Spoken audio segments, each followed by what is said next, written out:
எத்தனை தமிழர்கள் எம்எல்ஏக்களாக இருக்கிறார்கள், எம்பிக்களாக இருக்கிறார்கள், அமைச்சர்களாக இருக்கிறார்கள்.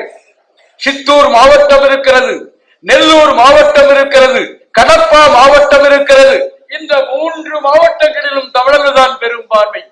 எத்தனை பேருக்கு ஆந்திராவிலே பதவி கொடுத்திருக்கிறார்கள். கேரளாவிலே 3 2 தமிழர்கள். அப்படி இருந்தும் கேரளாவிலே எத்தனை தமிழர்கள் எம்எல்ஏக்களாக, எம்பிக்களாக, அமைச்சர்களாக இருக்கிறார்கள். கர்நாடகத்திலே அதனுடைய தலைநகரே தமிழர்களுடைய தலைநகரம்.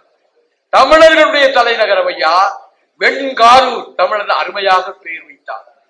காலையிலே பார்த்தால் அந்த காற்று வெண்மையாக இருக்கும். எனவே வெண்காலூர் என்று தமிழன் பெயர் வைத்தார். அந்த வெண்காலூரை எதற்காக தலைநகராக்கிறான்? தமிழனை தவிர தென்னிந்தியாவில் இருக்கிற அத்தனை பெயர்களும் புத்திசாலி. ஏன்னு கேட்டீங்கன்னா, பெங்களூர் தமிழர்களுடைய தலைநகர் என்று தெரியும். கன்னடர்களுக்கு பாரம்பரிய தலைநகர் மைசூர் தான். தசரா நடத்துறாங்க. உலகம் முழுவதும் இருந்து சுற்றுலா பயணிகள் வருகிறாங்க. அப்ப மைசூரா தலைநகர் ஆக்கியிருக்கலாம் ஐயா இல்லையா? கேளுங்க, நீங்க கேளுங்க. மைசூரத்தானே அவர்கள் பாரம்பரிய தலைநகர் ஆக்கியிருக்க வேண்டும். ஏன் பெங்களூரை கர்நாடகத்தினுடைய தலைநகர் ஆக்கினாங்க? பெங்களூரில் தமிழர்களால் 65 விழுக்காடு வாழ்கிறார்கள். எனவே எந்தைக்கு இருந்தாலும் தமிழ்நாட்டோடு சேர்ந்து விடும். எனவே அதை தமிழ்நாட்டோடு சேராமல் இருக்க வேண்டும் என்றால் கர்நாடகத்தினுடைய தலைநகர் ஆக்கிடும். எவ்வளவு தீர்க்க தரிசனம் பாருங்க. அதே மாதிரி கேரளாவை எடுத்துங்க.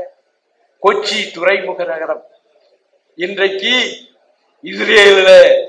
இஸ்ரேல் பிரதமர் முராஜி தேச நம்முடைய மோடி, நரேந்திர மோடி மூலம் கேரளாவை ஆளுகிறவர்கள் ஒரு பெரிய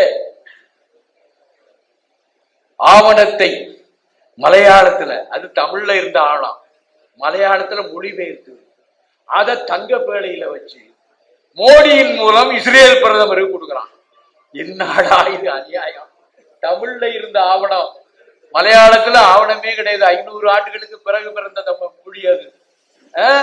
அப்படி இருக்கிற போது அந்த கேரளாவில காந்தளூர் சாலை கலவரத்து என்று எங்களுடைய ராஜராஜ சோழனுடைய கல்வெட்டிலே வரும்.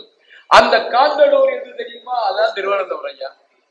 காந்தளூர் தான் திருவனந்தபுரம். இன்றைக்கும் அதனுடைய இதய பகுதியாக இருக்கிற சாலையில் தமிழர்கள் தான் இன்றைக்கும் பெரும்பான்மை. இன்றைக்கும் சாலை பகுதியில் தமிழர்கள் தான் பெரும்பான்மை. அவனும் கொச்சியை விட்டுட்டு, கோட்டயத்தை விட்டுட்டு ஏன் திருவனந்தபுரத்தை தலைநகராக்கினா? தமிழர்கள் பெரும்பான்மையாக இருக்கிறார்கள். என்றைக்கு இருந்தாலும் இது தமிழ்நாட்டோடு போய்விடும். எனவே இதை கேரளாவினுடைய தலைநகராக என்ன பாருங்க. இப்படி அவர்கள் எல்லாம் தீர்க்க தரிசனமாக செயல்பட்டுக் கொண்டிருக்கிற போது இங்கே இருக்கிற தமிழர்கள் திராவிட இயக்கத்திற்கு ஓட்டு போடுகிறார்கள் என்றால் வெட்கமாக இருக்கிறது ஐயா. இந்த தமிழ்நாட்டில் வாழ்கிறத விட தற்கொலை பண்ணி கொள்ளலாமான் இருக்கையா, தற்கொலை பண்ணி கொள்ளலாமா இருக்கலாம்.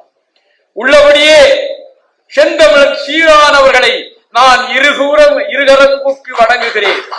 ஏன் தெரியுமா? தோல்வியுற்றாலும் நாங்கள் தேர்தலிலே எந்த தேர்தலானாலும் நாங்கள் சந்திப்போம், தமிழர்களை சிந்திக்க வைப்போம் என்று தவறாமல் போரிடுகிறார். ஏன் என்று கேட்டால், ஓட்டு வேட்டுமுறை மூலம் ஆதித்தனார் சொல்லுவார், எங்களுக்கு சுதந்திரம் வேண்டும்.